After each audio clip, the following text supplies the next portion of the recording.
T-minus 30 seconds.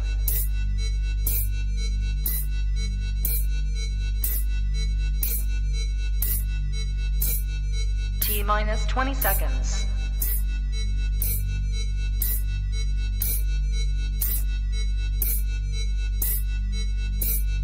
10, 9, 8, 7, 6, 5, 4, 3, 2, 1, 0.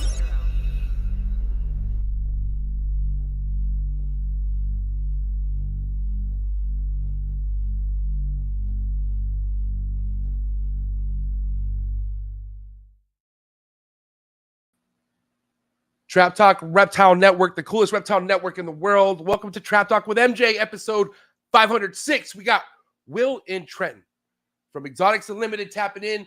And holy shit, we are not talking primarily about snakes tonight. For the first time ever, we're going to be talking about something we've never talked about on tonight's show. So hang tight and be ready because it's been one for the books. But what is good, everyone? I'm your boy MJ. I'm back. Whole week I've been rocked. I've been sick, but I'm back. Appreciate everyone who's been hanging tight, man. Stephen Cush coming through for Tuesdays. Emilio for holding it down Monday. But, man, yeah, listen, I'm back. Appreciate all the love and support. If this is your first time tapping in, do me a favor. Hit that like button and then also hit that subscribe button, especially if you're into keeping reptiles or other stuff like, you know, tarantulas and shit. We're talking about some crazy shit tonight. But either way, guys, this is the place to be associated I'm at and subscribe to. So, and you can also listen to Trap Talk Reptile Network on all the major audio platforms, Buzzsprout, Spotify, Apple Podcasts. So wherever you listen to Trap Talk Reptile Network, thank you so much. Mad love and support, man. Appreciate everyone in the early birds. You know, can't always rely on the homie Big Mike, 1776 Exotics, Trap Talk Patreon member all day, every day. The homie James in the building. What is up, James? All City Serpents. Trap Talk Patreon member all day, every day. My sis, Lily, in the building. What is up, Lily? Trap Talk Patreon member all day, every day. The homie Manuel Noriega killing it with his fourth clutch today. I saw you, player. Trap Talk Patreon member all day, every day. The homie Cody in the building. Trap Talk Patreon member. Octopus with no friends. Heavy. Nice to see you here. Meteoric Serpents in the building. Trap Talk Patreon member all day, every day. My homie JD. Please catch him tomorrow. Thank God it's Colubrids with him and Alvaro. All right, it's going down. Any of you Colubrid guys out there who need more Colubrid content from Trap Talk Reptile Network need to tap in Fridays, all right? Because the homie JD and Alvaro killing it, and of course, the homie JMG Jr. So a lot of things popping on a Friday night. Appreciate the homie JD tapping in. The homie Tony in the building, Revision Reptiles, what is good? Appreciate you so much. Miguel, definitely not Miguel Garcia, unless this is an alias YouTube account of his. I don't know. Thanks for tapping in, though. Nate, Trap Talk Patreon member all day, every day. Appreciate you. The homie Dom in the building. What up, Dom? 702 Serpents out of Vegas. My dog right there. Sammy Vargas. Sammy, I got your shirt. Bro, I've been meaning to text you, but I got this man's pink shirt finally. It has came in, and I'm going to be rocking it sooner or later. I've already worn it around the house, but Sammy, thank you for that shirt. I'm going to be giving you mad props here soon with that, man. Appreciate it so much. Let's see. iCreatives Visuals. What's good, player? Trap Talk Patreon member all day, every day. Appreciate you guys tapping in. Listen, everyone who's tapped in tonight, man, thank you so much. I just want to say, before we get started and get moved forward to tonight's guest, man, please support US ARC in the link you see. Second link in the description below. Click on it. Join US ARC today. Let's help these numbers get up because you never know when these legislations are going to hit your backyard. And US ARC's here to help us, man. Shout out to Phil Goss. Shout out to anyone out there who supports US ARC. Also, I'm very thankful for tonight's sponsor, the Reptile Super Show, #1 show in the world. It's awesome. It's going down here in a couple weeks. The LA Pet Fair, 3 shows in one. Really 4 if you add the plants, because there will be plants set up outside. 3 separate buildings. It's going down June 29th and 30th. That being said, if you're looking for exclusive content, if you want to get more out of what you see each episode, if you want to support what I have going on further, if you want to get invited to special events, that's all I can show you. Dude, join the Trap Talk Patreon family. I'm telling you right now that the family's growing. It's amazing. Best way to network yourself with some of the best keepers in the game. But yes, first link in the description below. If you click on it, join the Trap Talk Patreon family. As soon as you join the Patreon family, you get a link to the Discord that will tap you in with over 200 amazing trappers. And there's an awesome Instagram group chat. And I got to say, man, it's the funnest stuff ever, man. But shout out to all my Patreon members. You guys are awesome. And Trap Fest is going down very soon. And I cannot wait to see a lot of you. The RSVP list is definitely a lot heavier than I thought it was going to be, but it's all good. It's going to be sick. It's going to be awesome, and it's going to be going down. If you want more information on Trap Fest and you want to know how you could attend Trap Fest, make sure you go click on that first link and join the Trap Talk Patreon family. And I cannot wait to see people like Mark Bailey. Shout out to Mark Bailey Reptiles. Head over to MORPH Market, type in Mark Bailey Reptiles. Be ready for a lot of his updated stuff that he's going to be putting on his MORPH Market. Super next level heat in the ball python game. And yeah, shout out to Mark Bailey. Cannot wait to see you in a few weeks. I also want to say tonight's episode is brought to you by listen, not only my guy, but the guest guys too. This is Brian Susan, SUNDOWN Reptiles. This guy right here is so next level. And I could just go on why he's next level. But either way, go to SUNDOWN Reptiles on Instagram. All right. Check out his amazing line of work with high-end geckos. All right. Also the Abronia, not to mention what I fucking jock him the most for, the tree monitors. Are you kidding me? This guy is killing it. No one's on this guy's level with tree monitors. I'm telling you right now, this guy.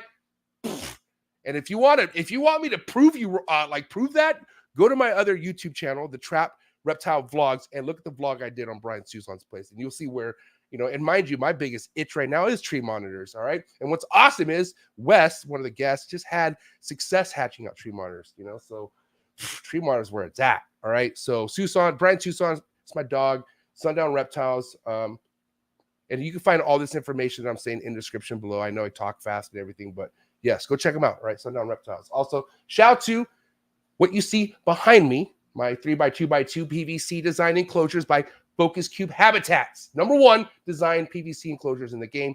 30 plus different designs on their website. Also, their website, you can find it in the description below, focuscubehabitats.com. And check them out on Instagram. Place your order. Get yourself fitted correctly. You know what I'm saying? They're not next level with their designs. I'm telling you, man. But yeah, last but not least, shout out to RGI. All right, Rare Genetic Ink, cutting edge when it comes to skin shed testing. All right, a lot of great talk with stuff happening with the boa constrictors now, which is exciting. So a lot of things to come. All right, if anything's gonna be groundbreaking when it comes to skin shed testing, it's gonna come from these guys right here, RGI, the #1 in the skin shed testing game. So thank you so much, Ben and the homie Sean, who I'm pretty sure is coming to Trap Fest too. So like I said, Trap Fest is gonna be dope. It's gonna be huge. All right, and I think it's time that we get our guest in, because I'm excited to, let me just tell you something, what I know about these two guys. All right. First and foremost, they grind. Okay.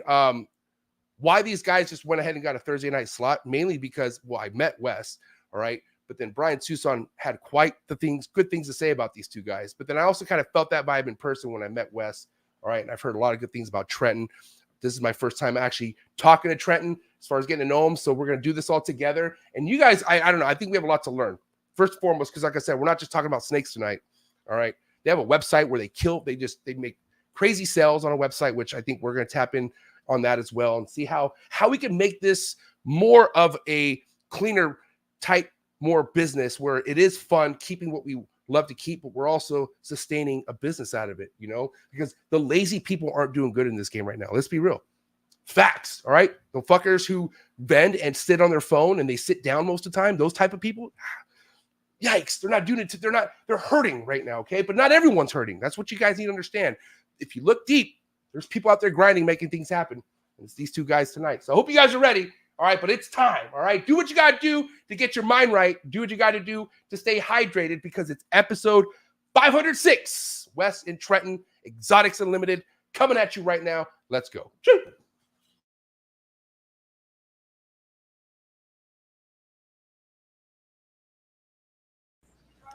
You ready for do more in the future? Trap Talk podcasts? Yes. Man. Only Trap Talk. Exclusive. Yes. Exclusive. Oh. So stop calling us. Rub the spot, get the club to pop. When I come up with the crop, God love it or not. I'm hot from the hop to the rub the spot, get the club to pop. When I come up with the rub the spot, get the club to pop. When I come up with the rub the spot, get the club to pop.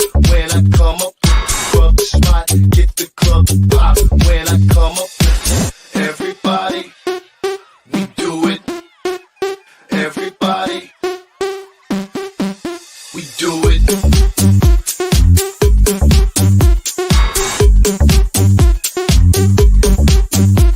Do it.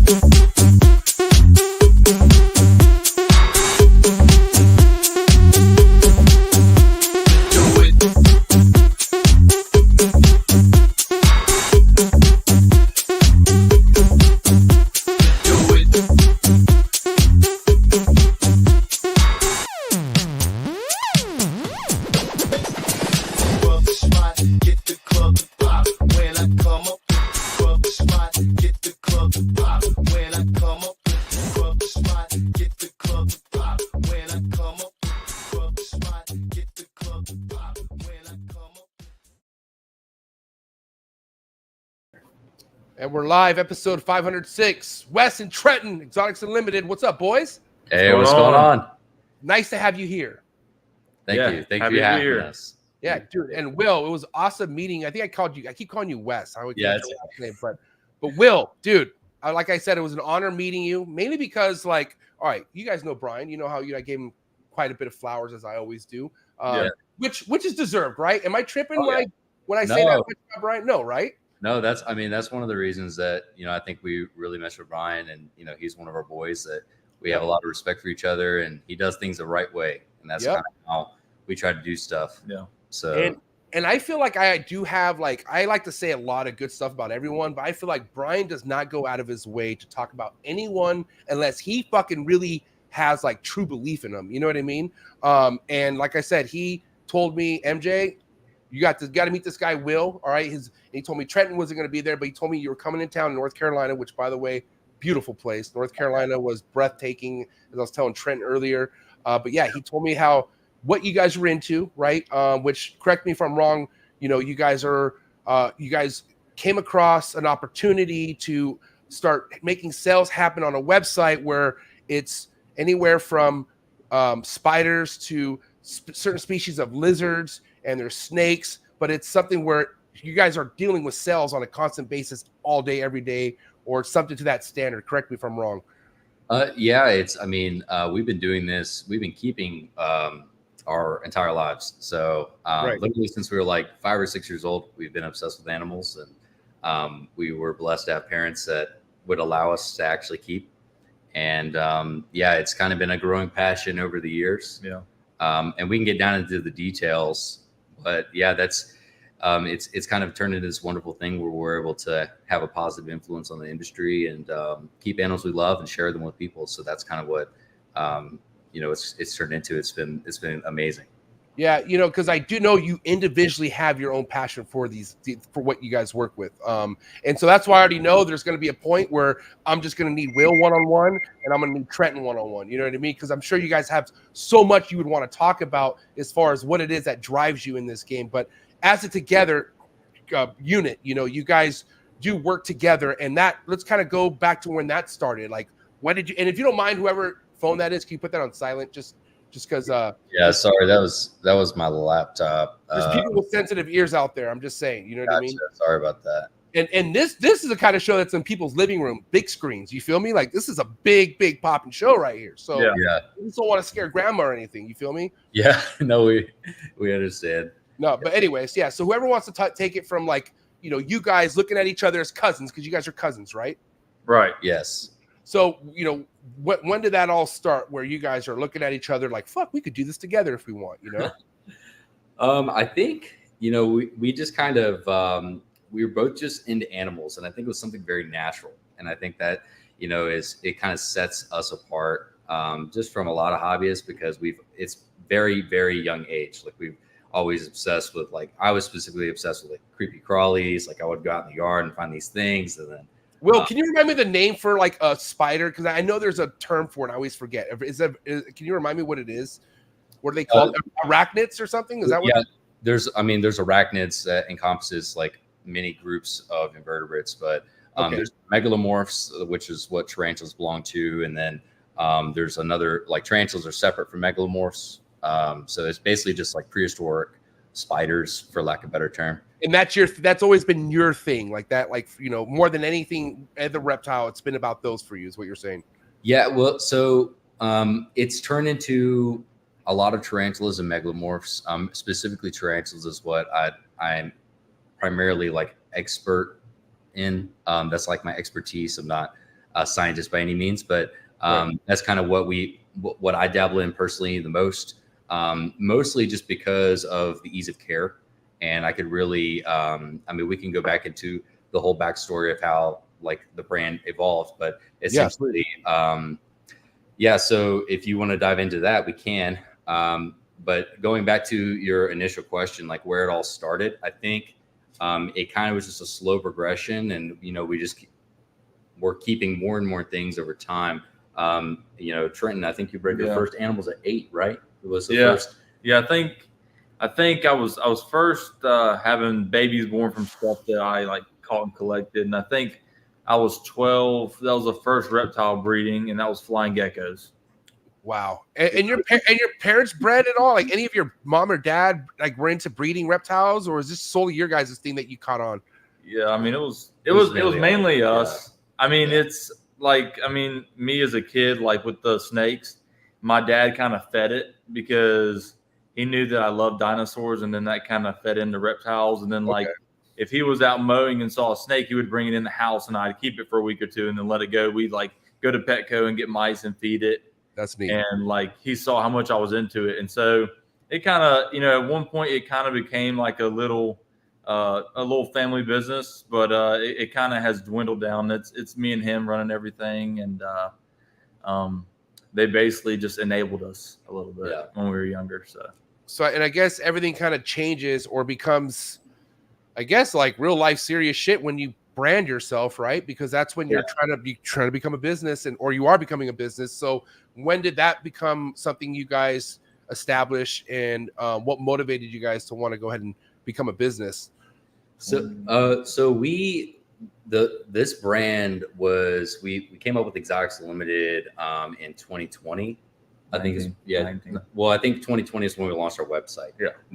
But Trenton had come up with the name a year or two in advance, and we were kind of like throwing this idea around in our heads. But I mean, the important thing here is, you know, this has kind of been a dream of ours since we were tiny kids, like probably like 8 or 9 years old.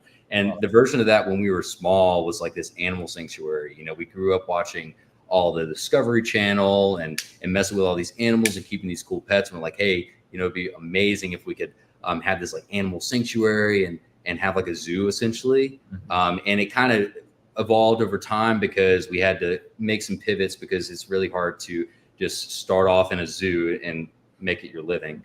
And then when we took a period of, we took like a break from keeping during, you know, high school to kind of get our lives straight. And when we both got back into college, I think we both kind of sensed that there was something missing from our life. And I think that it was the animals.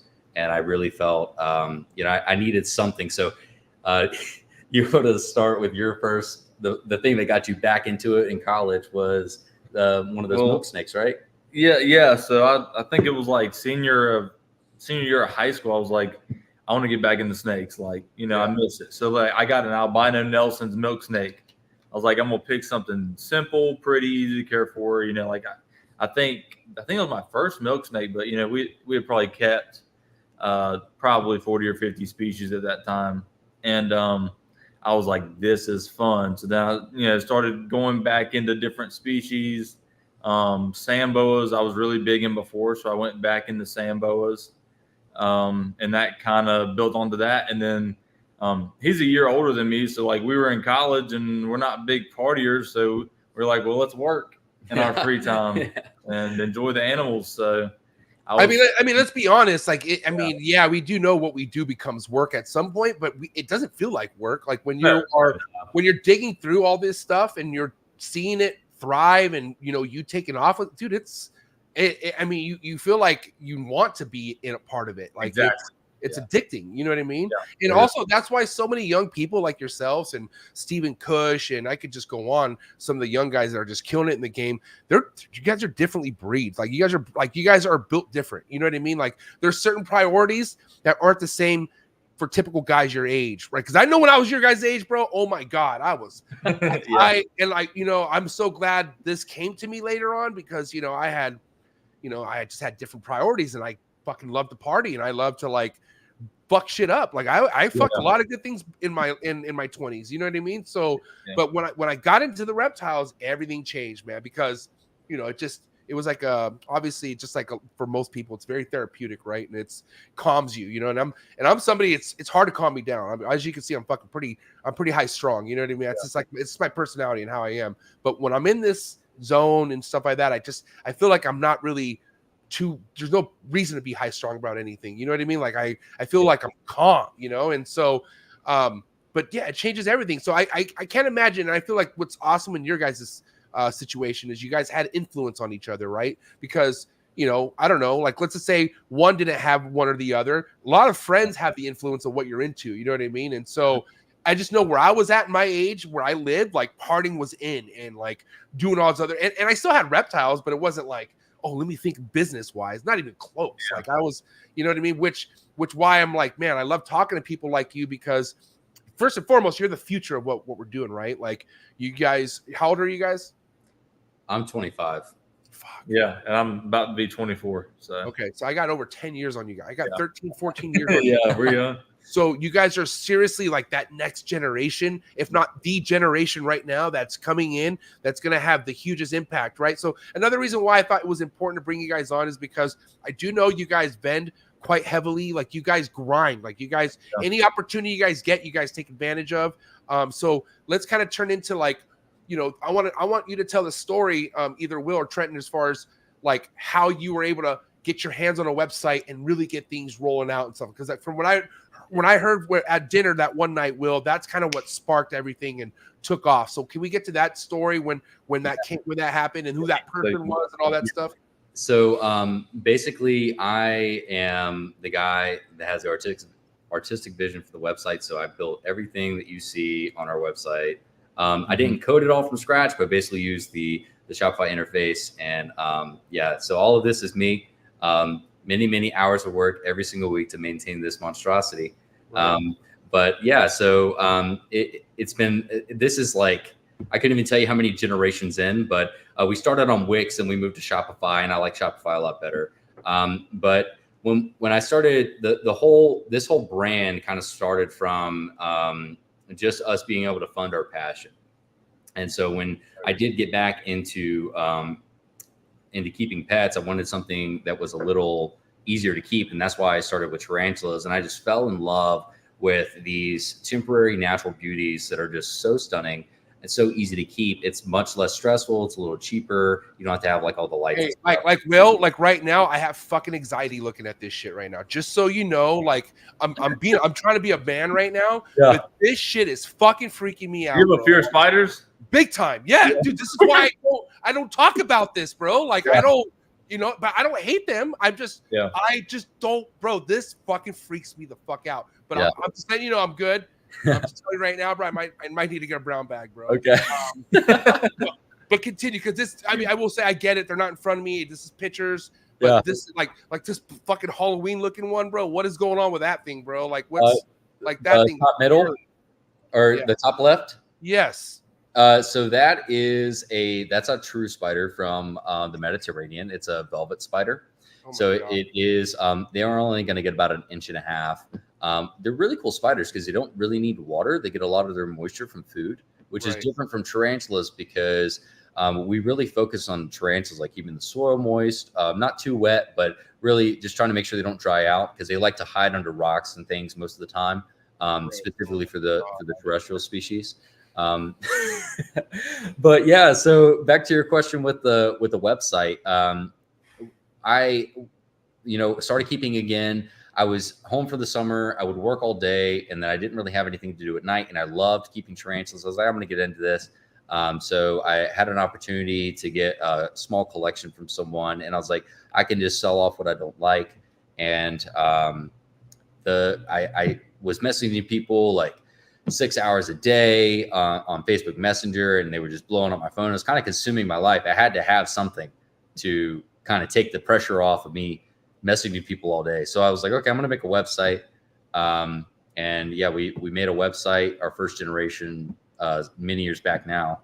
And yeah, it's evolved into this. Wow. But yeah, so basically, I mean, there's a lot of elements we can go into here. Website design is this whole other thing. It's basically takes up a lot of my hours during the week now. Yeah, well, because okay, listen, obviously you're not the only one with a website, but technically not. I've never seen a website like this in the game, and what I mean by that, it's like holy shit, like you're making it so easy for people to kind of get to the point of what they're there for, but it also catches your eye where you have no choice but to scroll through it. I appreciate that. Yeah, but I also see that you give offers, and I feel like that's another thing, right? Because you do have quite the following. Like, don't you have like a list of people or somebody who like people that you kind of let people know what you have at a certain point, and that there's discounts and like email blasts and shit like that, right? Yeah, we have a significant email list So, several, many thousand people are on our email list. But how we got to that point, I couldn't really tell you. It's kind of just been a consistent, consistency, I guess. I don't mean to cut you off, but dude, like, this is what I'm talking about. Like, you have stuff for beginner, you have rare stuff. Like, you have something where people could just because obviously you have people who love the rare stuff, and then you have people who are just no clue what they're doing, and they want the most easiest shit. You know what I mean?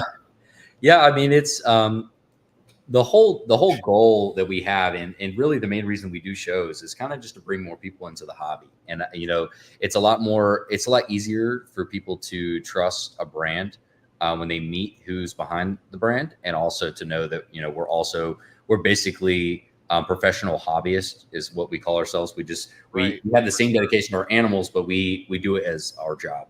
Like on a big scale, like you do it on a fucking well, I mean, because I don't know, like, obviously you have to have, I mean, I always preach, like, if you even want to remotely think about doing animal sales or something, like, that love has to be there. Like, you got to be something like what we're talking about, right? But like this right here is like, I think Brian was even telling me, he's like, dude, these guys, the way they hustle on their website is like, it gives him anxiety because like there's so much more you could be doing, you don't even know about it until you go and see. And so what you're doing, you know what I mean? Like, you even have a freebie section, which people love free shit. You kidding me? Like, that's like, people are here for free shit. That's what you want. Anyways, continue. Yeah. So, because obviously, and first and foremost, Trenton, let's kind of get this out of the way. Where are you at with these spiders? Are you like, yeah, let's do this, Will? Or are you just kind of like, So basically the way we kind of operate is like, I have my animals that I'm responsible for, and he has his. His happens to be the tarantulas. I have certain tarantulas sitting on top of snake rags that are mine. Yeah. Okay, like specific ones that you're really into. Yeah. So basically with the tarantulas, like I'm involved pretty minimally, but we'll work together on like business based stuff, or like if he wants like a second opinion on like a species, or like if we're working on like designing something or something with facility, then I'm involved with that too. Okay. So as far as the care and stuff for the tarantulas, I'm not much involved with that. But facility obviously is everything, right? So how big is your facility? Where is your guys' facility? Not like specifically, like, but I'm just saying, like, like, is it how far is it from your guys' place where you sleep? That type of stuff. You know what I mean? Yeah. So we're thankfully we're pretty close. So the current facility that we're in, we're moving. So it's about 500 square feet, about the area that we operate in. The new place is going to be about 2,200. So we're almost finished getting everything cleaned, final touches. So we should be moving in the next week. Yeah. 2,200 of just open square foot, like it's just one big huge room, or are there individual rooms in there? There's one, like, we have a hot room and a cool room. Oh, cool. But the hot room is like smaller than the cool room. But and the spiders would be in the cool room, right? Or they wouldn't be in the cool room? We're reserving the cool room for specialty animals like the tree monitors. So that's goddamn right. The hot room. The hot room. Yeah. The hot room's for the tree monitors and the other semi-tropical lizards that I work with. I work with some, weird stuff. I like different stuff. Yeah. Brian told me how like your passion for certain, like Chihuahua, right? Aren't you on a crazy Chihuahua fucking run? Oh no, it was the Lychee, the Lycheanus. Yeah. Big Lychee, you're obsessed with that shit, man. That's what it was. I've gotten a lot of lychees in the past year. Yeah. I heard you gone ballistic. Like I heard you have not been playing around with that. That is the word for it. Yeah. That is a word you can use. Yes. We'll be featuring a lot of the collection. See, the thing about it is I believe in quality. So I like specific things. I didn't really buy pairs. So just kind of piecing together things like, oh, I like this trait, I like this trait, and I have pairs that go for those traits. But yeah, basically, a lot of that stuff I've been growing out. So it looks like a regular gecko until it hits like, 12 months, sometimes 18 months, 2 years. So a lot of that stuff we'll be, releasing, showing off, or whatever you want to call it, on our social media coming up, because they are finally getting a lot of their adult colors. But yeah, I've got a decent amount of lychees. I've got a decent amount of really neat gargoyle geckos. But yeah, we've got some really awesome stuff in the works. Really. Now, Trenton, your biggest stronghold as far as what is being kept and looked after are the snakes. Am I right? Yeah, Okay. yeah. So mostly snakes, and I have like a couple odds and ends lizards, like wedge-snouted skinks. I'm breeding those. Oh, cool.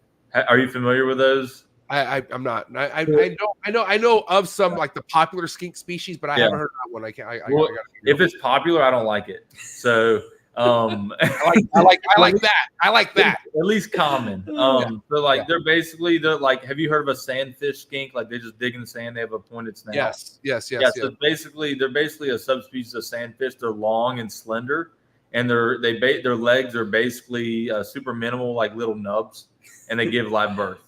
So they're pretty cool. Yeah. But yeah, I work with those, and then I think I'm working with 25 to 35 species of snakes. Wow. Shit. About 15 of those are garter snakes. Okay. Yeah. Garter snakes is your thing. Another really cool thing I've not brought content wise to this network is garden snake content. This is why I also think it's crucial I bring you guys on individually too. You know what I mean? But you know, easy care. Like if you could just kind of sum it up, what it's like. Obviously breeding garden snakes and selling them. Like what's that? Oh, like if you could just kind of tell us real quick. Yeah, I mean, with garter snakes, basically care for them pretty similar to like a lizard. In their feeding and their cleaning, they eat a lot. So babies will eat 2 to 3 times a week. You got to brumate them as well. Like you have to shut them down and cool them down at some point. Yeah. So most species they're gonna get cooled. So they'll be at like 40 to 50 degrees Fahrenheit for 2 to 3 months. Okay. They give live birth. Most species have pretty big litters of like 10. I've heard of litters up to like 80 babies, but the average is like 15 to 30. Okay. All right. And so is that something that you sell on your guys' website at this, or no snakes are being sold yet on your website? So our snake pages and all right now, we are actually working on restructuring those, so they're not visible right now. And plus I'm trying to photograph stuff because we have babies being born. I actually pulled a litter before we came here of 20 babies. Oh, nice. Congrats. So yeah, we're restructuring that, but yeah, they'll be available on the site. Like there'll be a link for all the snakes and lizards that are available on there. Yeah. So if you could just kind of give us a number, like, cause I know sometimes it's frustrating when people ask me, hey, how many snakes do you have? And I'm like, fuck, like, I can't remember the last time I actually physically counted. So I always give them like a rounded number, obviously you have 20 plus species. So I have to ask, like, how many snakes do you keep? It's probably 300 to 400. Dude, you doubled, bro. You right. Like, that's crazy, dog. We had 50 born in the last 2 weeks. Dude. So all right. So okay, now as far as what's feeding the business right now, what's kind of getting you guys able to get a bigger facility and all that, is it mainly the spiders and all that? Like what's the bread and butter for you guys right now? So the tarantula operation is a little bit bigger. Okay. Can you give us like an idea what bigger is, like meaning like how many are you shipping out on a weekly basis, that type of stuff? It varies a lot. It's kind of hard to keep track of because every week is so different. But we do ship a decent. I think last year we were at like 1,500 packages. 1,500. So a lot. We shipped out a lot, bro. It was a decent amount of packages. So and wait, who do you ship with? Redline, yeah. Oh, I know Robin's taking care of you guys. Shout out Redline. They're the best for your reptiles. Robin takes great care of us, and they're amazing. They make my life so much easier. That's why I don't do my own FedEx account. I go with Redline. They make our lives so easy. Their team is great. I've not had this experience with anyone else. So yeah, thank you so much for everything you guys do, Redline. A lot of steak dinners, I'm assuming, huh? Yeah, we actually, yes. Yeah, actually, yeah. We have this great place locally that we always go to from Robin's in the area. We're 30 minutes away from Reptile Basics facility. So oh wow, yeah, really? So, yeah. So we have like pretty close supply if we need anything like emergency. Damn, that must be convenient, bro. Because I always like.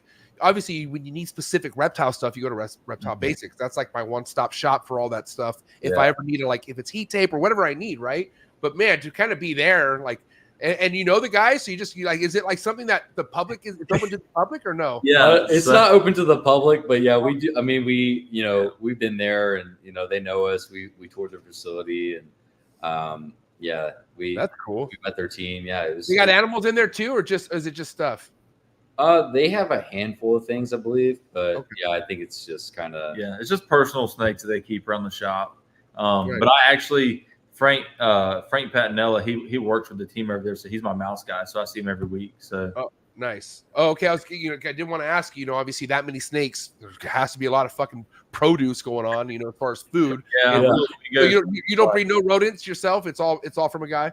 No, we used to breed rats and on a very large scale. Yeah, so I kind of Go ahead. yeah, I have enough snakes to care for. So the mice, I'd rather just budget it out, and so we feed we'll feed 300 to 500 mice a week. I don't think there's one reptile keeper. I'm trying to think. I've got to be careful how I say this, but all I know is when I see someone killing it in the reptile game and they're killing it in the rat game like that right there's a holy grail, because the rats, bro, producing rats is not, first and foremost, it isn't fun. It's dirty work, and you can't take any shortcuts. It's very minimal mistake, because you can lose everything very quickly. You know what I mean? And you lose that, then your snakes don't eat, and all this other shit happens. Yeah. So it just brings, you think keeping snakes is one thing or anything else. Fucking go produce your own rats. I can't even imagine the scale that you guys were on. I'm just talking what I had. I think 6 racks at one point. That just for myself. And I was the only guy doing that on a weekly basis. But that right there made me realize how bad do you want to be a breeder, bro? Because this whole rat shit is fucking. It changes your mood. It changes everything. You know what I mean? Anyway, the rodents are just as much work or more. So. Right. But I'm just saying, I'm not trying to be oh, you should breed mice or something instead. But I know mice and ASFs aren't that bad compared to rats, because it's you almost look, okay, here's a good example, right? You ever meet someone who, hey, I have a dog. You go over their house and it's a fucking Chihuahua. And I'm you don't got a dog. That's not that shit's like a rabbit, right? So it's what is that? But then you go and you got people who have pit bulls and German Shepherds, and you're whoa, now that's a dog. And go look how they shit in the backyard. So that's the comparisons right there. A rat, bro, they get fucking huge. And like I said, you get one to chew out or something, or they kill each other or whatever, bro. I mean, for the most part, rats are I don't know. I don't want to go down the rabbit hole. I'm just saying that's a lot of work right there, bro. Yeah. Oh, yeah. Yeah. The rats are definitely a lot more care to keep up. Mice are a little harder to breed just because they're a little more finicky. Most of the time the females eat the whole first litter. Yep. They're just kind of rough. And you can't keep mice and rats, from what I know, together in the same room, because the mice they freak out and they have heart attacks and shit. Yeah, they eat their baby. Yeah, you won't have litters or nothing. It's pretty bad. So yeah, so I mean, and that's been a consistent plug for you as far as the guy you get your rodents from. That's I'm sure it's a weekly thing, right? That's happening for you. Or? Yeah. Okay, and then if you don't mind, Will, how is it as far as your feeding days go? You know what I mean? Because obviously we're probably talking crickets primarily being fed. Yeah, it's feeding days. Days, right? Every day. I was gonna say every, because for me, in a sense, even with the amount of tree, I don't have a lot of tree monitors, but even with my tree monitors, the way it's every other day for them, I always feel I'm always feeding something every day, right? But I can only imagine for you, bro, because you got babies raising up and you got more things coming, and we'll get into production right now too. But I'm just saying, how is a day-to-day feeding week for you and stuff like that? How's that work? So there is about we go through about 30. Let's see. We go through about 30 to 45,000 crickets a month. Oh, I thought you were gonna say a week, but still, that's still a lot, though. That's still a lot of crickets, man. I think I saw. I don't know. I can't remember how many Brian got, but he and I was dude, that's so. I get 1,000. That's all I need. I think he got 12,000. Brian's actually in the comments right now. Shout out to Brian Tucson. He's in the building right now. And Brian, remind me how many crickets, Brian, that you had that time I was over. I think it was 12,000. I'm just trying to get an idea visually, but 30 to 45,000 monthly, huh? Yeah. So, and obviously it depends on a lot of crickets will die in shipping. So it depends on the batch. And, but yeah, that's basically what we have to order to have consistent supply. It usually takes about, it It takes quite a long time. Usually, yeah.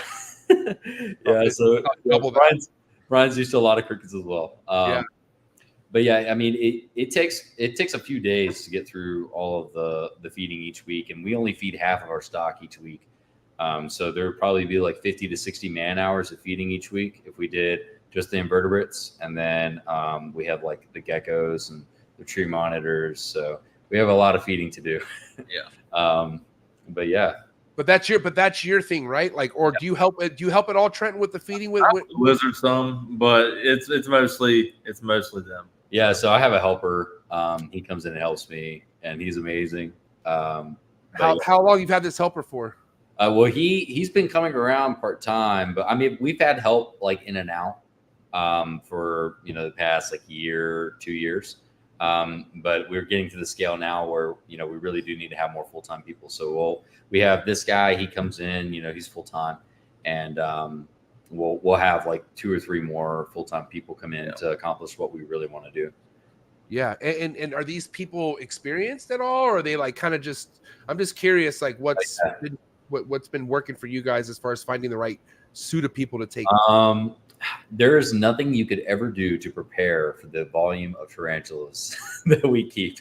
So no matter if they have, like, I have people that are like, oh yeah, I had 50 tarantulas at home. I'm like, well, that's great. We'll start on Monday. That's cute.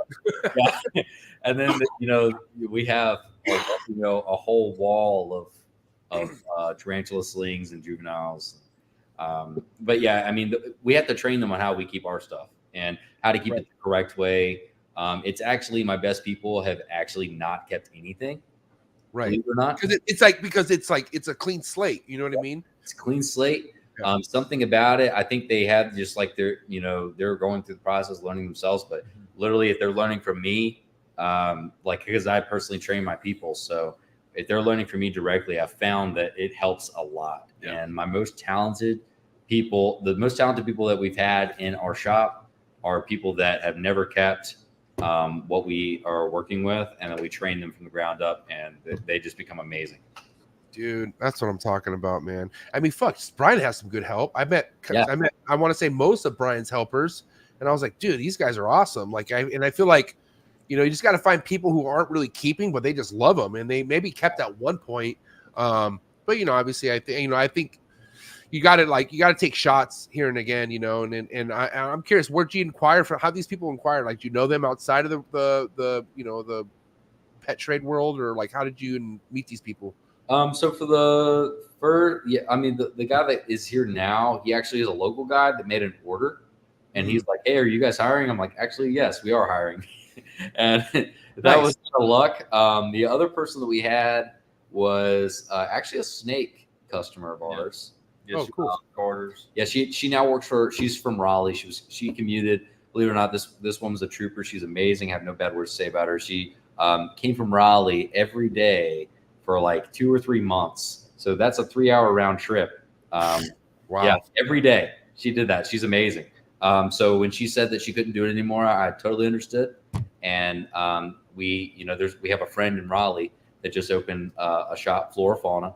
Gabby is her name. She's awesome. But yeah, so now she works for them, and she's fully trained, and so she'll be, taking care of the tarantulas we bring to them. But yeah, so we just kind of, I was like, hey, we had this helper. She's great, and now she helps them out in Raleigh. So, but yeah, it's kind of random. I would say, like, I put a lot of ads out, just like posting, hey, if any of my friends know anyone, and occasionally you'll get them. But I vet people hardcore. Like, it's it's like a 50-50 like chance, I would say. Like 50% of the people that have come in to apply just don't get it.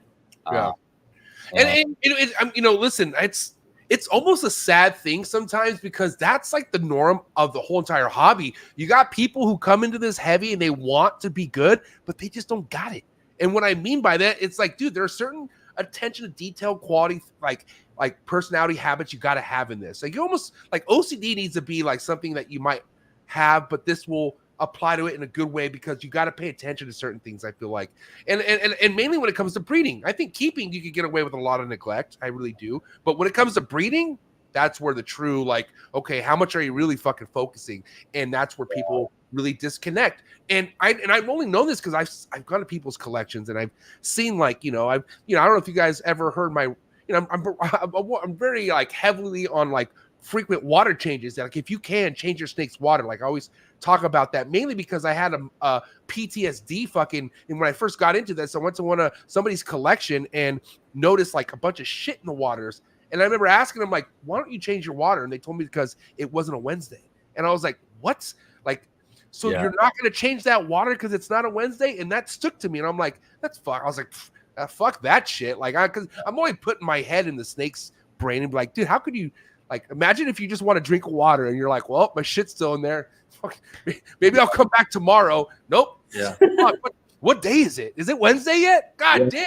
But it's just like, I just noticed there was like a lot of little lazy, like things that were kind of like the okay thing to do in the hobby, which I'm like, nah, fuck that. Like, I don't think that's okay. Even if the snake lives, like that's still stupid. Like, you know what I mean? So, but anyways, attention to detail is everything. And not everyone has it, unfortunately. You know what I mean?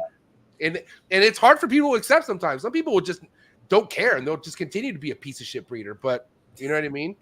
Yeah. Yeah. I mean, I think that a learning experience was realizing that like, even like our helpers are great, but we've been doing this a long time. And I think something to be said about when you start early on something, you just naturally get almost like a talent for it. And I do think that there is a certain level of detail that people can never reach unless they've really been keeping a long time. And then they're kind of like how we are, where we're really passionate. We've been keeping a long time. We've had a wide variety of pets. But I think just that kind of separates the pros from the mid-tier breeders and sellers. But yeah, I mean, it is hard to teach that. That's something that we struggle with, because especially since we keep a lot of really rare invertebrates, if you mess up, sometimes they're not very forgiving.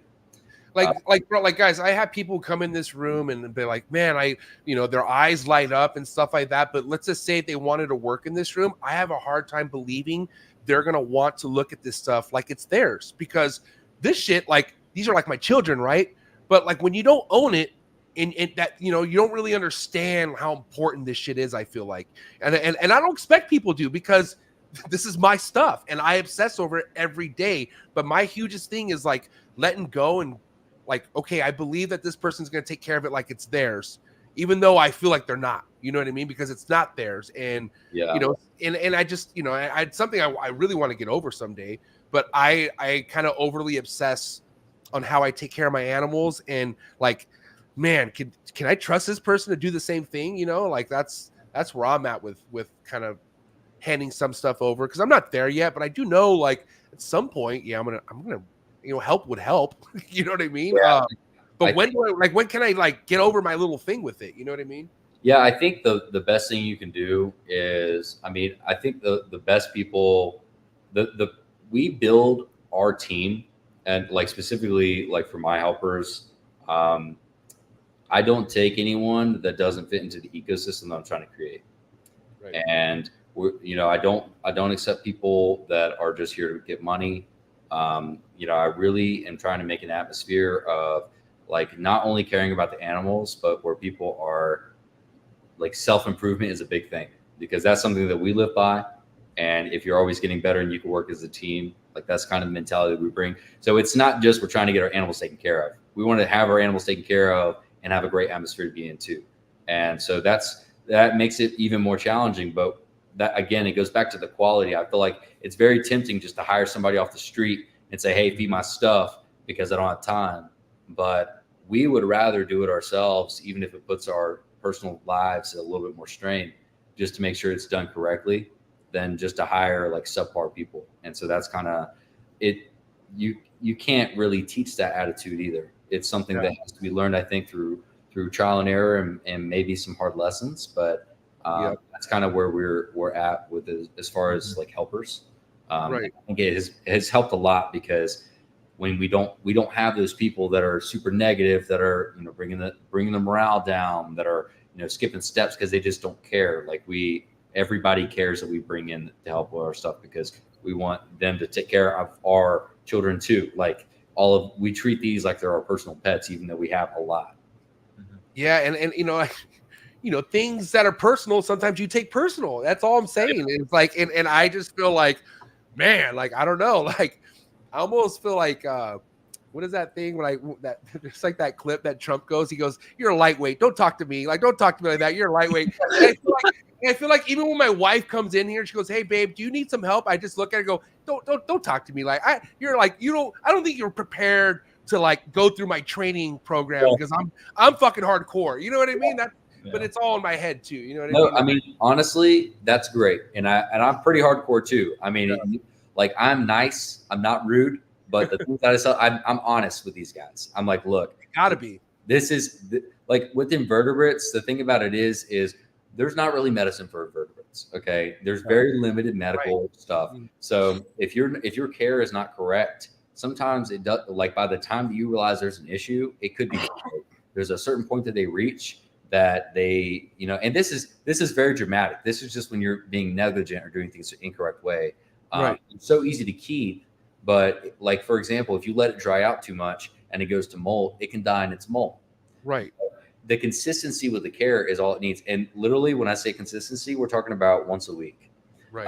A lot of our stuff is done on a bi-weekly schedule. So literally once every 2 weeks, these things are getting looked at. And we have a certain way that we do things to make sure that they're going to last long enough for food. But mainly water is the concern there, because they have really slow metabolisms. So for tarantulas, when you just have a few boxes you have to check. And then after you check those boxes, as long as you're doing it every week, you're good.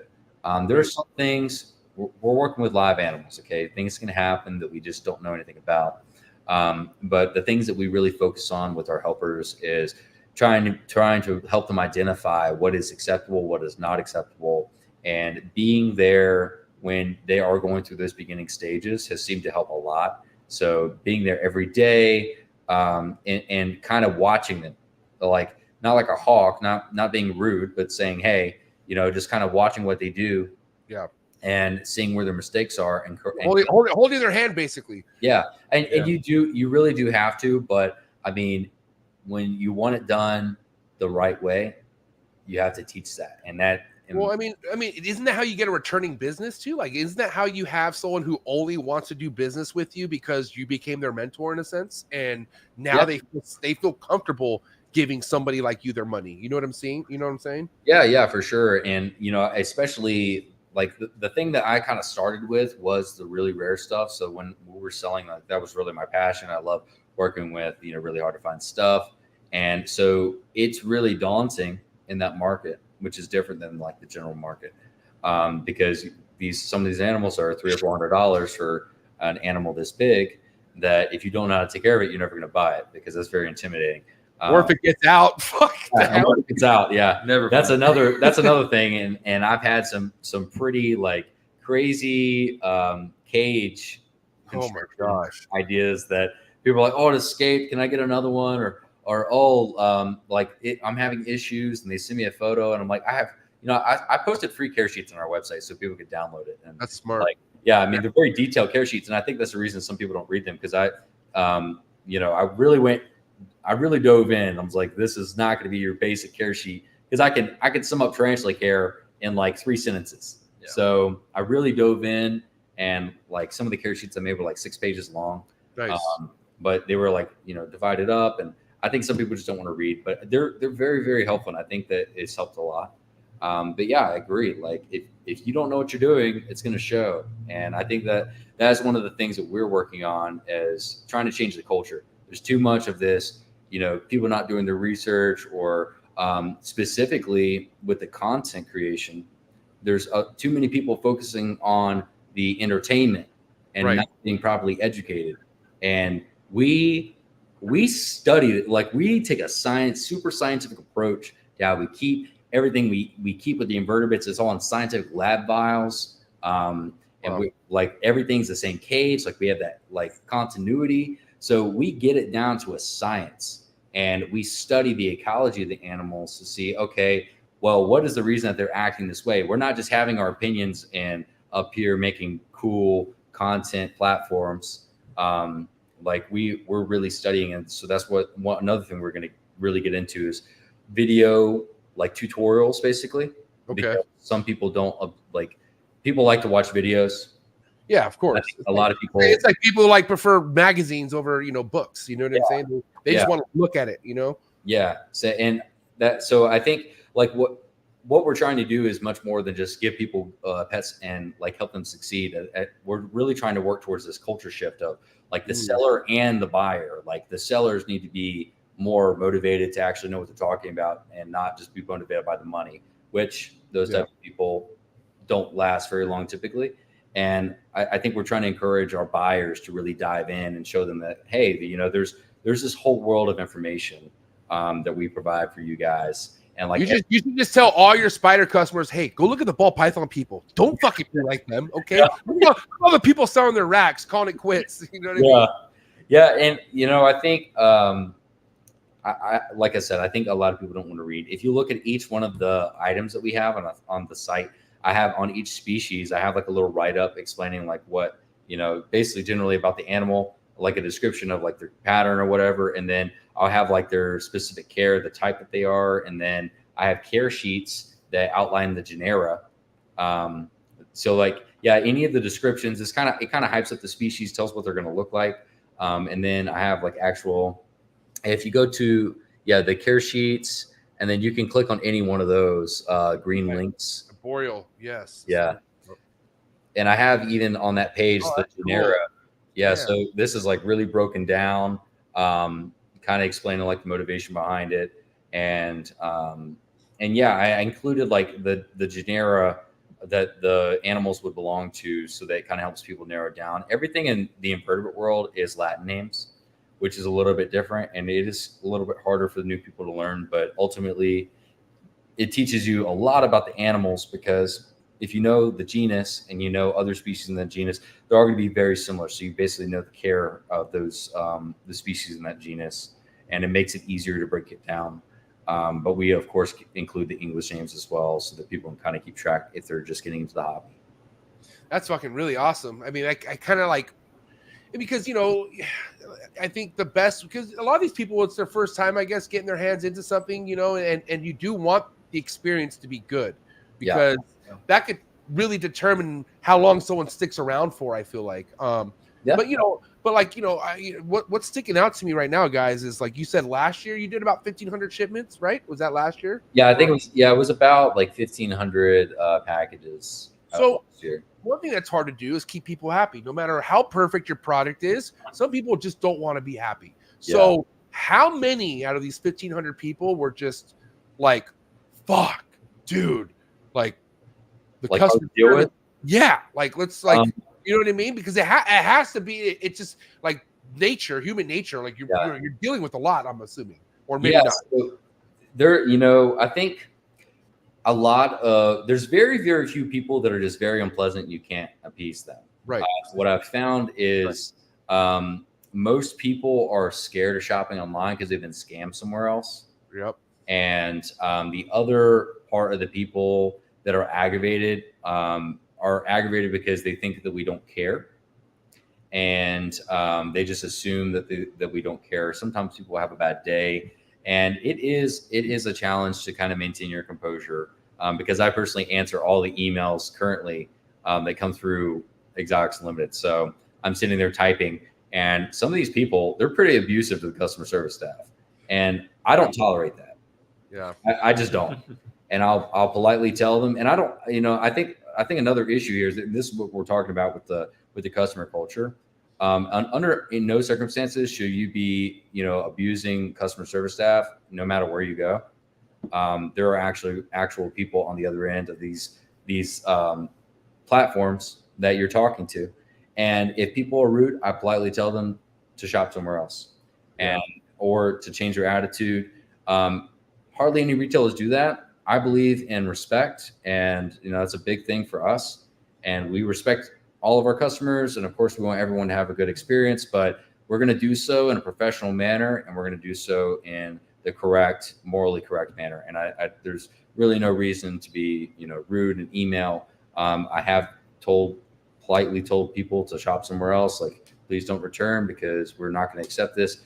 Or I'll just say, hey, please respect our staff. Like, let's keep this professional. Most of the time people like, oh, I'm sorry. And they'll like carry on. And we're again, they'll realize, oh shit, this isn't Verizon. I can't do this. Yeah. They take a step back and they're like, oh, I'm sorry. Yeah. I think that not a lot of people do that. And it's a culture thing, right? I mean, if we don't start saying, hey guys, let's be polite to each other, and no one says that, then we're just going into this culture of, oh, you can mistreat any customer service staff. And I don't care who it is. I don't care if it's my helper, if it's me, if it's him. If they're responding rudely to an email, nothing is happening until we get an apology, or we reach common ground and say, hey, we're going to continue professionally, and that's just what we're going to do. And it probably does turn some people away, but we don't do this to be abused at work, and I don't have people work for us to be abused at work either. So, right. But that's a very, very small amount. I mean, you're talking about probably 1% or less of people, and all those people. And to be honest with you, one of the things that we talk about a lot is how honest are these people being. Most of the time, they're pretty honest, believe it or not. At least in the tarantulas, I've noticed that, like, a lot of the times, like 99% of the time when something happens, they are being honest, even if it's weird. But we have like a certain time frame that we ask people to like report stuff just to make sure that things are being. I mean, I have to ask you, like, is there a guaranteed like alive thing that you have, like a policy? And I'm curious what that would be with something like what you sell. So the invertebrates they're weird because they don't need much, but they can be very fragile. So like they can live. I mean, we've had shipments delayed from overseas for a very long time, weeks before, and things show up okay. So it's basically, as long as they don't dry out, they're fine, because they're not going to starve. They take a long time to starve. So basically, we just ask people to report it within 2 hours, and that's mainly just to make sure that, report any issues within 2 hours, and that's mainly just to make sure that, hey, the animal's been unpacked. They're not sitting in a Walmart parking lot where you're in there shopping, and then they come back and be like, oh, well, I didn't know this would cause an issue. So that's kind of what we made the 2 hour window for. And then when I send things to their house, I have a very narrow window that I know is going to be very safe. And then we ask people to report it within 30 minutes. And that's just to make sure that it's not sitting on your porch in the sun. Because we have had people come back, a couple hours later. Oh, well, I was at a dentist appointment and I didn't know. And I'm like, well, I'm sorry, but you just let your animal like bake in the sun, basically. So we can't cover that. But that happens very, very rarely. And basically with the guidelines that we have on our site, it really just helps people give them a mindset. Oh, this is how long it's safe. This is, it gives them a sense of urgency and a little bit of guidance. And I think that that's great. And it has helped reduce. I mean, we have very few issues, even though we ship out a lot of animals, but dude, I mean, like it fucking blows my mind. Like, I've had people spend thousands with me, man. And like, they're like, oh, I don't get off work till 6. And I'm like, what? Like, dude, I told you this is available for pickup at 9 a.m. as soon as they're open. Like, you can't leave this stuff there. Like, you understand that, right?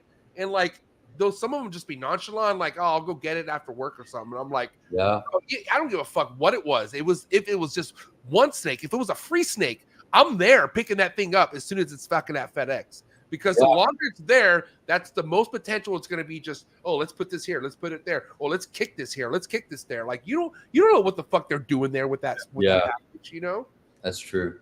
It's scary. And that's another thing of the culture that we're talking about. Like, we really just try to be like, we try to encourage people to treat all animals with respect and like living things. And with invertebrates, sometimes you do have some people that just don't value their life as much as reptiles. They kind of just treat them like Amazon products. And it's pretty sad because they just expect, immediate delivery, any temperature, any time of day. I want it sent to my house now. And some people, they just don't need to be keeping this stuff anyway, to be honest. I really love opening horizons to all people, but we have to, as a community, work towards like encouraging people to actually, value the animal's life and do things the right way. Like, I think, slow. We got to tell people just to slow down. That's because COVID fucked everything up. Like obviously COVID put money in the wrong people's pockets, obviously. Yeah. And, you know, even those people just think it's like, go, go, go. Like, okay, I invested in an animal. Now I need my money back. It's been 3 years and it just doesn't work like that, you know? Yeah. And I mean, especially with the reptile projects, like we treat everything everything that I add on, I know it's going to be a long-term project. Like, even if they're mature pairs, like, you know, we really try not to rush things, do things the right way in regards to that. But I mean, going back to what you said with the water dish thing, I mean, like, people think that it's okay. I think we need to start working towards, like, as a community, like saying, hey, like, you know, this is not the norm. This is not okay. Like, if you are allowing this to happen, you know, it's neglectful. You're below the standard. Like, and I think that is, I mean, there's a certain demographic that you're never going to be able to reach. But I think, you know, if a few influential people can really show the correct way to do things, it's going to help a lot with the idea of what is acceptable as far as keeping different types of animals. Yeah. And what's one thing I do get props about a lot of new keepers is like they rather go all out versus their enclosure and how it looks versus like, oh, let me get as many animals as I can. And like, I feel like that has not been the move this year from what I've seen with new keepers. Like right now, new keepers are like, well, shit, how can I get this to look like the most realistic, naturalistic enclosure for like this one snake or whatever it is that they're doing. But I think slowing your roll and just letting stuff gradually grow as like the stars align is the ideal thing to do for sure. Yeah, I would agree. Yeah, because you don't want to set yourself, because first and foremost, like I'm all like I'm understanding how overhead's everything, right? Like, you know, and you got to be mindful on how big your overhead is, because that could really, like, you know, one fuck up could really make that overhead just squish the shit out of you. You know what I'm saying? In a sense. So you got to delegate properly, you know? But, you know, you know, I don't know. I always feel like when people are meant to be doing good in this game, they get things that land in their lap. Like, you know, like you taking over that website and you like flourishing it and taking it to the next level, like all stuff like that you took advantage of. I feel like if you're meant to be in this game, certain things will come into your life where you could either take advantage of it and do something about it, or just fuck it off and not do nothing and just get, you know, left behind, I guess. You know what I'm saying? But you get great opportunities in this, man, like amazing opportunities. Yeah, and so specifically in regards to the website, so this website we built from the ground up. Most of our clients were original. We did buy a website of my mentor when I did get into tarantulas, but I would say that most of our, like a lot of those contacts, they didn't transfer just because they never subscribed to our site. So even though we did have like that channel, that opportunity, we did buy our mentor's website at the time. This website is completely unique, and it's something we built from the ground up. So I did want to make that clear. I didn't want to. Oh yeah, okay, because that's what it was. Okay, so it was. Okay, I got confused. So what it was then is it was a mentor's website where you were able to gather some of his customer base. Yeah. So basically, my mentor at the time was he was getting out. And he was wanting to know if we would be interested in purchasing basically the contact list. Yeah, I'm sorry about that. I'm trying to turn that. You're good. But yeah, basically the contact list of the website, and that is kind of a sad story because he did end up he didn't honor like his end of the agreement. So he wanted to hand off what he had built basically to me, because he was like, he mentored me and taught me everything I knew about breeding. And he was on some drugs at the time, unfortunately. And so we did go through that, but he had a bunch of orders that he never fulfilled. And yeah, unfortunately those people never got their stuff, including me. I did purchase animals from him that I never received. So yeah, that was a very sad occurrence. And I think it really hurt the online market a little bit, just because it caused people to be a little less trusting. But dude, you want to talk about what hurts the hobby as a whole are fucking drug addicts, man. And not to, you know, it's something that we obviously struggle with as a whole country, but man, nothing is more fucked up as seeing a collection or something go down because of someone's fucking addiction. You know what I mean? And I've seen it in the ball python game. I've seen it like in different areas, and it's sad to see, bro. It's fucked up. Yeah, it is. And unfortunately, you know, it sucks to see good people go down the wrong way because man, it really is. But are they good people for letting it get like that, man? I don't know, man. I don't really believe in addiction being a mental illness. That was a fucking choice, bro. Like, you know, like obviously I wanted some sort of a better life, and it was the reptiles that got me it. But I feel like you gotta want to be better, man. And some people just give up too quick, way too quickly, bro. That's I think. Well, I think it's important to note that you know, mental illness is real, and I don't know, like. I think some people just get to a certain point in their life that they kind of lose motivation, and you know, that's a whole different aspect in itself. And some people choose to express that through those types of things, and unfortunately, you know, that only provides temporary relief, and then it kind of leads to it's like a snowball effect. So I don't think it makes them bad people, but you know, at a certain point, I think it separates the people that are willing to, you know, kind of work through the hard times and get out on the other side. And because if we talk about really what's happening here, like, okay, obviously the animal's suffering, but stealing, you know what I mean? Ruining other people's lives is not okay either, you know? Yeah, that's true. It's definitely not okay. It doesn't justify it. I can hear you. I can hear you guys, by the way. Don't worry. Have anything to add? No. Yeah, Trent's like, nah, I have nothing to cover on that. I'm good on the addiction. Yeah.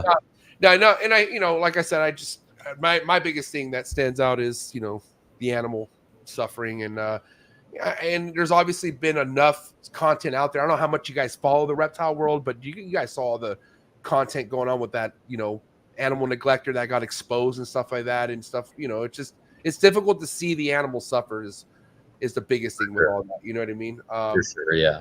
But anyways, like getting back to things here, you know, obviously there's so much growth within the hobby still, I feel like, no matter where you're at in the game. But for you, Trenton, where do you want to take things? Like, how big of a scale are you looking to take the snake productions, the you know, the rare lizard species you're working with? Because I think obviously, like we're talking with Will, like you a lot more ahead of the game with the spiders and tarantulas, just because where things are at. But you're there. I mean, give yourself, I can only think in like a few years where you're going to be at, but where do you want to be? Like, how far or how big do you want to take things? Right. Yeah. I mean, as far as like the tarantulas versus the reptiles are a little bit different. Will has worked his butt off and done really amazing with them. That game is a little, buddy. It's guy. The inverts are something that you can scale a little bit quicker, and I think that he's really, like, you know, taking advantage of that. And with the reptiles, you know, sometimes you get to grow stuff out, and I've kind of been consistently growing, switching gears with what I really like. And so garter snakes, about 4 years ago is when I really started to focus on those a lot. And I'm kind of just moving forward with what I really enjoy and growing certain projects right now with the amount of animals we have. So I still work a full-time job. Respect. What do you do, Trenton? I'm a project manager for a construction company. Okay, tight. But you're not actually building the houses, right? No, so we do mostly Department of Transportation work. So we do drilling and like bridges and sound walls. Are you doing the actual labor though? A little bit. I was today. Oh, damn. Well, respect. Holy shit. Yeah, so I manage projects and do, like, you know, I plan, bid, sick, and like manage crews, and then I'm kind of the guy that fills in when work needs to be done. So if manual labor needs to be done, addition needs to be dug, whatever, like, I'll step in and do it. I'm not too good to be that guy. That's epic. But yeah, so I mean, still working full time. It's I'm kind of getting maxed out on care I can personally do because I don't have any help yet. Dude, I can only imagine, man. That's quite a bit, bro. Trooper. Most days are like 6 or 7 a.m. to the a.m. Yeah. So I think you know, us. It's kind of perfect timing. We're moving into the new facility. I'm building a lot of new projects, and so hopefully in the next few months, I'll bring someone on, probably part-time at first, doing, like, if I can get 10 to 15 hours a week out of them, it'll basically allow me to get a personal life back, and then I can go from there. Yeah, because I mean, like, I know you guys are young, and I think this is the time to fucking do what you guys are doing. Yeah. But there is a time and place where, there's a saying, all work, no play equals zero. You know what I mean? And you guys are obviously, you're aware of that. You know that, typically people your age are fucking going balls to the walls on other things, but like it is wise to start thinking on how you could at least start getting some time to do your own thing. You know what I mean? Oh yeah, definitely. Burning out's a real thing too. I will say, like, I've been doing shit. When did my 9 to 5, which wasn't really 9 to 5, man. My last job was a retail job, which I never did retail, like, but it was just a weird situation on how I got this job, and miserable. I fucking hated it. Like, it was my last job was before I became an entrepreneur was the worst job I ever had in my entire life. And I think that's what needed to happen to me, thank God. Right. But once I got pushed to that edge and I got into the position I am now,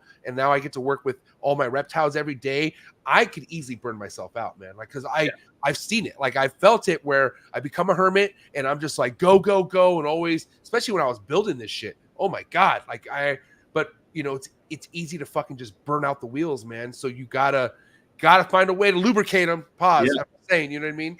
Yeah. I mean, I'm basically at that. I'm basically at that point where I'm just trying to buckle down and get a little help in here, and that'll help us, continue to scale, and make sure everything's cared for properly, and be a little more selective of what we're working with. Now, one thing I'm curious with you guys. Well, first and foremost, Will, is it you that vends most of the time? Are you doing most of the vending, or is it both of you guys? We do it together. Yeah. Okay. Most of the time we do it together. Sorry, I'm trying to turn this off right now. You're good, buddy. Don't worry. And if it's Brian texting you, he's a dick. Right? So I mean, we've been together. Our most recent show was Texas, right? Yeah, Houston. We went down to Houston. It was a great time. Had an amazing time. It was a great turnout. We were very, very thankful for that. It was 17 hours for us. Dude, that's oh my God. Yeah. Like, I give so much props to vendors, but when it comes to traveling like that many hours, bro, that's no joke. That's a different person right there, Yeah. So anyway, we'll vend together. I think that seeing both of the co-founders there helps a lot. Us being kind of younger, a lot of people assume that we're just employees, right? Which we're humble about it. Where's your dad's at? Let me talk to your dad. That's all we are. Yeah. I mean, we're humble about it. Like, we understand that, and we don't really get the whole dad thing. It's mostly just they assume that we're just there, running the show. Right. But yeah, I think that seeing the face of the company, or the co-founders both being there, every show that I've ever done by myself, I always do less. And I fully believe in, having Trenton there.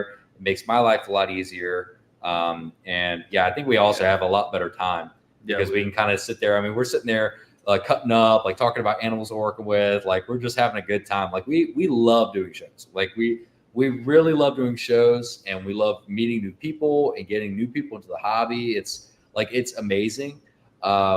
But yeah, we try to do it together. So basically we'll try to stage it out. I'll try to give them like a very long notice saying, hey, by the way, here's our lookout for the next, because I do this full time. So, and it's basically been like that since in college. So going back to your question about like a little bit more filling into kind of how we started, I really wanted to sell, and Trenton was building his collection. So he was building his breeder base. He was, buying a lot of animals and really putting together the foundation for his collection and what he would produce. And a lot of his animals at the time were Sambos, right? Yeah, Sambos was kind of Sambos they've always been a really big passion, and I had a good collection years ago, and so like when I started back, that's what I kind of built everything off of. Yes. Yeah, but what happened with the Sandboas? Like, how come they haven't really taken off, you think? Well, as like market wise, or for me? I mean, for instance, like, I don't have anyone on my bumper about, hey, MJ, talk about Sandboas. You know what I mean? Like, and I know they're there, but I just don't have anyone like ever bugging me to talk about them, you know? Yeah, I mean they were really hot for a while, and they're still popular. It's just honestly the supply has really boomed on those. I think if you go on Morph Market, there's probably 800 to 1,000 ads on there now, and so they're pretty easy to breed. I cool my stuff at like room temperature, so it doesn't take a lot of work to breed them. They're live bearers; they can have up to 30 babies. And so I think they just, they're easy and they caught traction. And so there's a lot around. So I think people like them, and maybe social media isn't like, revolving around them really heavily because they're not kind of the hot thing. Really, it's kind of hog noses right now and garters a lot from what I've seen. Hog noses are blowing up for sure. Yeah, hog noses are really booming. And so, there for a while, it's, it shows people like Sambos. Now it's hogs. But it kind of shows just, you kind of always have to work with what you love. Yeah. And really the markets kind of revolve. So if you work with what you love, you'll enjoy it. And we're working with, I think 4 species of Sambos now. So I'm getting into the more obscure species too. So. But you guys are getting in crazy shipments like so often, right? Like, and what is it that you guys are mainly getting in? So it's mainly the invertebrates. And where are they coming from, Will? So we do imports from Europe. It's all captive bred stuff. So and that's another thing too. A lot of when people hear import, they assume wild caught. That's something that I learned when I was announcing, hey, we have an import coming in. A lot of it is just really obscure wild caught stuff from Europe, or I'm sorry, captive bred stuff from Europe. Right. And captive bred tarantulas is primarily what we're importing. So we'll be doing a shipment pretty soon. It'll be over 2,000 animals. It's which is kind of small actually for invertebrates. And as many animals as we do have, we don't have the highest number of animals. I think that we're really focusing on not trying to burnout, but also just kind of the quality thing. We want to make sure that we can handle what we have and that we're moving it. And so we believe we're in this for the long run. I mean, we've already been in it for like 20-ish years, and we plan on being in it for a very, very long time. Probably until we're super, super old and can barely walk. Which hopefully is when we're both 99, because we just love. I mean, this is what gives us life and genuine joy. And I think that is something that is kind of pre-coded. And, it's really rare. Like you've heard Brian joke a little bit about like, oh, this guy gets a lot of joys out of these animals. But it's just really cool when you have that passion and stuff that just you are around it and you're just so happy. And I think that it kind of just clicks, and it's kind of what you're made to do in some words. But yeah, I mean, this is really just how we feel about this. It's like a lifeblood for us. And so no matter if we're selling or if we're, huge names or not, we'd be keeping anyway. So it's kind of that feeling that you like, obviously as a kid, like think about how this made you feel as a kid. And it's the same feeling today as an adult. So, and obviously we ain't kids no more, but we do feel like it in a sense, you know what I mean? And I like feeling like a kid. I feel like that's important to have that kid in you all the time, as far as, because it kind of drives, it's a drive, it's a passion, and it kind of gets you excited for what you do. And I think excitement for what you do is everything. How many people could say they're excited for what they do for a living? It's not common. And it's rare. It's very, very rare. There are people out there, just like myself, at what point before I got into this game, that fucking hate their job. Like they're ready to jump off a fucking cliff. Like they're I'm serious, man. And it sucks because they probably have awesome families who probably get affected by this shit. Like, I mean, there are just some really fucked up jobs out there that people have no choice but to do. You know what I mean? Because times are tough right now, man. And so but obviously, it's that saying, tough times don't last, tough people do. You know what I mean?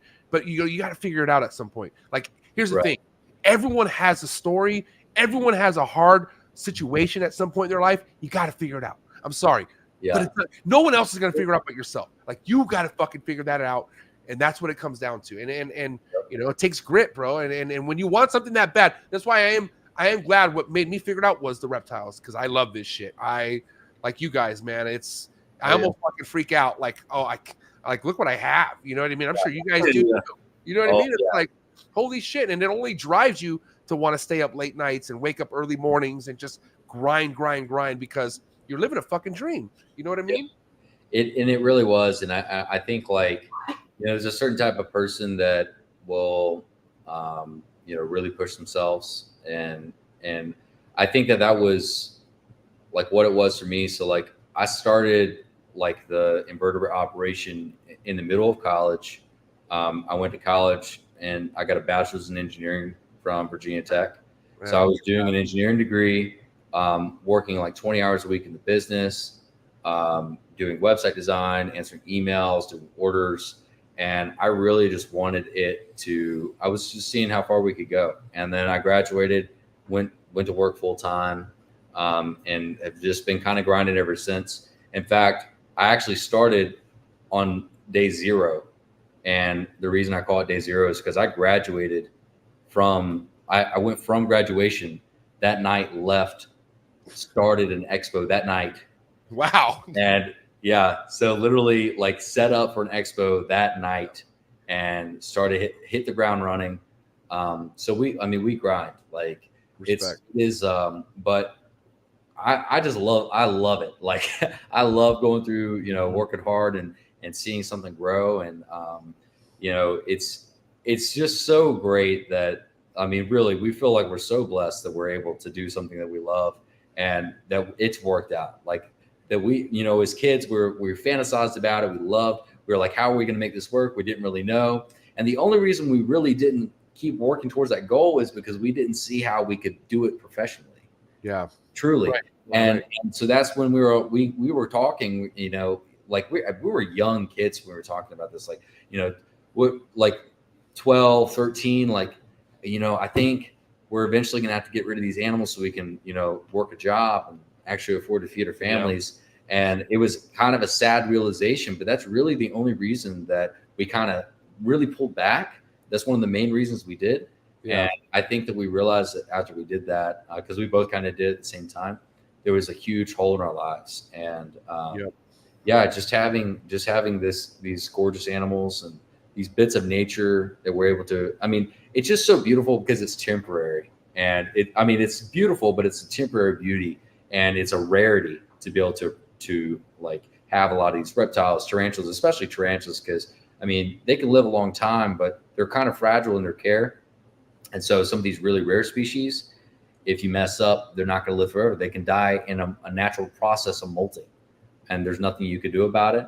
So you kind of just need to enjoy the animals in the moment. And I think it even makes it a little bit more special, as tragic as that is. Yeah. One thing I want to key into, because like you work with a lot of chondros, don't you? I sure do. And so he's talking about like temporary, they go through that, that ontogenetic color. Yeah, right. Mm-hmm. And it's like a lot of those babies, they get in that phase, and you're like, how many pictures can I take of this before it turns green or blue or whatever? And I was gonna say, but mine don't turn green, buddy. Sorry. We're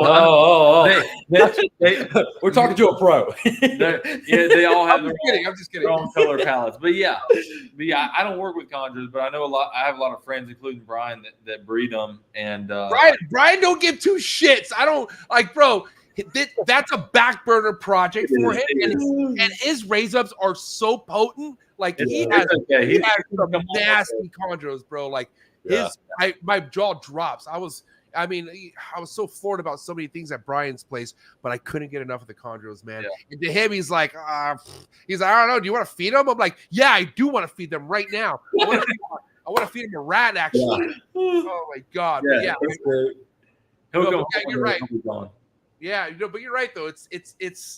It's so temporary. Like it's on a wide scale. A lot of the things that we look at and we enjoy, it's like temporary situations, and the OCCs, man.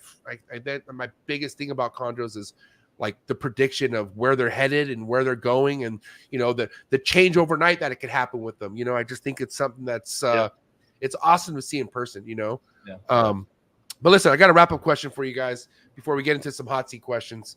And obviously 2024, selling any kind of living animal or whatever, it's different, you got to move differently. So you guys, what would be your guys' advice for anyone out there who's maybe been keeping for a while, no matter what it is that they're keeping, but not too sure if they should turn into a business? Like, what are some signs you feel like people should look at to think, okay, you should maybe try this out and turn this into a business if you can? Whoever wants to go first. You good? I think that, starting a business is like choosing a college degree. Yeah. If you're not prepared to stay up till 3 a.m. when you're tired, broken, financially broke, relationship strain, personal strain, you just need to be mentally prepared. Okay. It's not something to take lightly. And before you commit to a business, I think the best practice is slow growth and focusing on quality over quantity, and focusing on quality experience for the customers. Because if you're a hobbyist, you can kind of have like a small time business, but if you have a bad effect on the hobby because you're trying to do too much too fast, it shrinks the hobby. And we want to share these animals with the most people as possible. So I think quality over quantity is always great. And like we mentioned earlier, working with what you love and just really focusing on what it's all about, which is taking care of the animals properly and sharing them with people and encouraging people to do it properly as well. Yeah. I mean, my take on it is one of the biggest issues I see people getting in the hobby is they want to go straight to a breeder. So everyone hears it, that's a seller. Hey, do you have any adults for sale? Right. I want to get a pair so I can get the breeding. I'm like, okay, well, have you ever kept them? No. And so, yeah, be a hobbyist before you're a breeder. Make sure you work with stuff that you love and enjoy. If you be prepared to house the babies and care for them if you can't sell them. And if you want to form it into a business and make a business plan, pick something. So every market and how you sell stuff depends on two things, the supply and the demand. So if you're picking a species that you want to work with, you either need to find a way to target a specific market, or you need to figure out how to work with a species that doesn't have a huge supply. So if you want to make a business out of it and you're producing the most normal looking crested gecko you've ever seen in your life, there's 40 other Joes at that show or online that are selling the exact same thing. So you either have to undercut them, which is terrible for the market, or you just have to sit on them. Right. So if I mean, like me with garter snakes, like I go to a show and been garter snakes, I'm the only guy there with them. I mean, and I think that's like the one up. I think that's important. And I think diversity is everything first and foremost. But when you're able to display something at a table that's not next to you at another table, which is like, that's the problem with the ball python game for the most part. It's like everyone has the same shit that they're selling, and it's over flooded in a sense. Certain projects, not all of it. I mean, it's not cool. Everything. I'm just saying, Yeah, I mean, you have to pick and choose. And like and honestly, the truth with the garter snakes is most people that breed ball pythons, they couldn't keep up. Ooh. It's just a different animal. Ooh. So flamed. Hey, fire was spit. With all the see, we used to have a lot of ball pythons. I don't have any anymore. So like I know how to care for them, but it's they're different animals. So like if you want a garter snake and you want to care for it like a ball python, it won't live. When did you guys get out of ball pythons? That was 2014, 15. Oh my God! So before you even like fucking fully became men. Yeah, we had 500. You guys were like, "Fuck this shit. This is whack." Yeah. That's crazy. 2014. You kind of saw what that you weren't chasing any pipe dreams. You know what I mean? Yeah. I mean, we kind of, we were kind of forced to move out of it just because we lost a lot of animals in a fire. And so, oh shit, you guys did? Oh man, that sucks. Yeah. So we lost like 95% of the animals. Damn, how'd that happen? I don't want to have you relive it, but I'm just for anyone out there, like kind of like give them a little bit of like a awareness out there. It's just faulty equipment. If you're working with anything electric, especially like flex watt and stuff, check your equipment, check your temps all the time. If you have damaged equipment, replace it. And, so true. It's I mean, there were animals in there that were irreplaceable. So it's It's okay. We Yeah. just, we took a few years off and rebounded, and we've kind of reformed our passion. But with the ball pythons, they're cool, but they're just not our game anymore. Right. I think it's important for people to realize like what it is they want to do that makes it feel like it's not work, because it is, because no matter what, like I said, it's no matter how much you love it, you can still burn yourself out if you're not careful. You know what I mean? But that's why it's like, you got to have something that has you drive in you to where either if sales aren't good or whatever, like you're not tripping. You're okay holding on to that stuff. You know what I mean? Yep. Or you're okay selling it for hella cheap, which I'd rather keep it personally. You know what I mean? It's my game. If that didn't sell for $200, I'm keeping it. Yeah, fuck that. Yeah, I'm not gonna do buy one get 5 free. What the hell? So, anyways, dude, great show, guys. Hour and a half went by too quick. I do have some hot seat questions that are gonna be a little different because you guys are coming on individually, and I'd rather give your individual hot seat questions. But this is gonna be a dual hot seat questions, and the way this works, the quicker you answer, the better. All right, this is how the hot seat questions work. And I appreciate everyone who tapped in to get the likes up. But we're gonna end this in style. Hot seat questions coming in hot. You guys ready? Yeah, let's do it. All right, hot seat questions for Will and Trenton. Let's go. Favorite steak? Ribeye. Filet mignon. Yay alcohol or boo alcohol? None. Boo. Boo alcohol. Favorite reptile show to Ven? NARBC. Tinley. Yay imports or boo imports? Yay. Yay. What's one rare thing you would like to import to your collection anywhere around the world? What would it be? Bomai. I want to bring in more Thamnophis scalars from Mexico. Yay sports or boo sports? Yay. Yay playing them, boo watching them. Yeah. Okay, favorite sport? Basketball. Lacrosse. Lacrosse? Yeah, I played. Okay. I'm gonna pause this real quick. I met Will. He's a big fucking dude. Like Yeah. Will made me feel small. I'm not a small guy, but like I felt small next to Will. And then I saw the picture that he sent me, and you're taller than Will. Yeah. Trenton. Fuck, bro. What are they feeding you guys, dude? You guys are fucking beasts, bro. So wait, how tall are you? What are you? 6'4", 6'3", Trenton? I'm 6'5". 6. Damn. Yeah, because you're 6'3", right, Will? From what I remember. Okay. Anyways, I think that's awesome. I hope my boy gets that big. That's all I can pray for. Yeah. Yeah. All right. Anyways, move forward. All right. Favorite genre of music?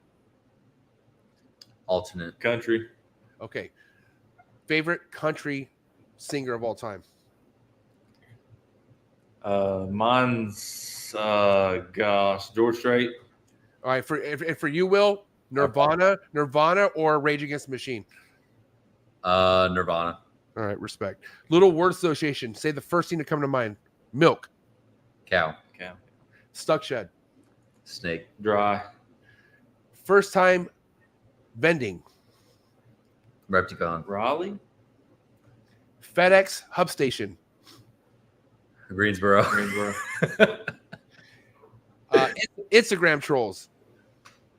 Tom Patterson. Whoa, God. dude, he's got a name. Yeah. Whoa, that was epic. I love that. All right. Yeah. Nerd. Fuck Tom Patterson. No, he's so funny. Oh. It's an inside joke in the tarantula community. He trolls everyone, but he's an old head. He knows a shit ton about tarantulas. He does a great job, but he just trolls everyone. It's so funny. That's hilarious. All right, last but not least, coolest reptile network in the world. Trap Talk. Trap Talk. Dude. Enough said. My guys, you guys did great. This was awesome getting to know you a lot better.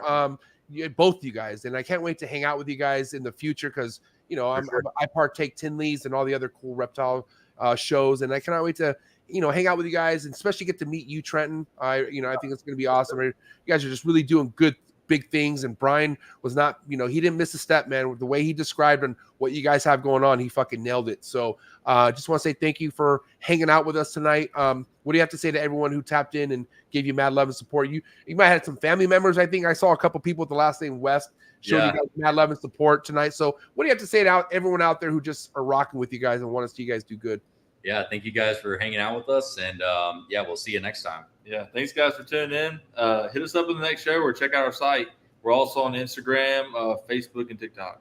Right. So Exotics Unlimited, is that the best place to kind of follow your guys' work is Instagram, you would say, in the website? Yeah, the website is pretty up to date. We post a lot on our Facebook. We have a large following on Facebook, but yeah, Facebook, Instagram. Yeah, I'll put all those links in the description below, okay? And I can't wait to bring you guys back on individually and really tap into what you guys have going on. But for now, guys, do me a favor, go give them a follow. Exotics Unlimited, USA. It's a wrap for Will and Trenton. Ladies and gentlemen, give it up. thanks, guys. Yeah, we'll see you next time. All right, fellas, I'll see you next time. Thank you so much. Peace. All right. Appreciate everyone who tapped in tonight. I'm sorry for my voice, man. I feel like I've been talking like I've been smoking some Newports, but no, I don't smoke cigarettes. But thank you for all the support and hanging out and kind of having a new kind of a Trap Talk episode, right? I think it's more important that I start bringing some stuff to the Trap Talk roundtable that I don't normally speak on, switch it up a bit. I hate people who fucking are stale out there. There's a lot of stale reptile podcasts out there, boring, this one just isn't one of them. So anyways, appreciate everyone who tapped in tonight. Do me a favor, hit that subscribe button, hit that notification bell. You'll be on top of every single podcast being dropped here. Thank God it's Colubrids. 6 days a week. You can find content coming from Trap Talk Reptile Network, okay? And then if you want exclusive content, if you want to get more behind the scenes, you want to tap in with some amazing keepers, then do me a favor. Click on the very first link in the description below. Join the Trap Talk Patreon family. Come to Trap Fest. Come meet Marshall Mendez, Ryan Young. The list goes on. So many heavy hitters coming through. But that's all we have tonight, guys. Enjoy the rest of your night. I'm going to go figure out how I'm going to get rid of this fucking cigarette-sounding voice. And I need to get some rest. Have a good night. Episode 506 in the books. And I'm out.